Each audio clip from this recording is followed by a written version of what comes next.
আর যখন বেঈমান মানুষের কাছে মৃত্যু আসবে আলা সুরাতি মিন আকবাহির রাজুল, এমন একটা নির্দিষ্ট দুর্গন্ধযুক্ত চেহারা নিয়ে আজরাইল তার কাছে আসবে।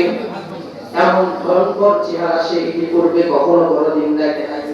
এই চেহারা দেখার পরে আজরাইলের দিকে তাকিয়ে চোখ দুটো বড় বড় হয়ে যাবে, ভয় পেতে থাকবে। এত ভয় সে জীবনে কখনো পায় নাই।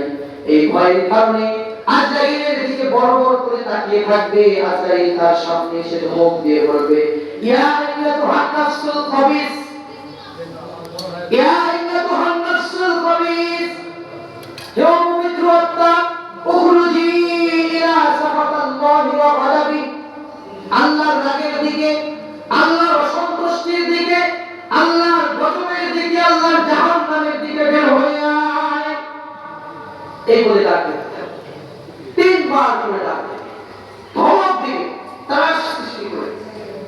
কিন্তু যতই ডাকাডাকি করুক না কেন, ভয়েতে ওই মানুষটা রূপটা আর বের হতে চায় না, প্রচন্ড ভয় পাবে। কারণ এত ভয়ঙ্কর চেহারা নিয়ে খারাপ ব্যক্তির সামনে আসবে।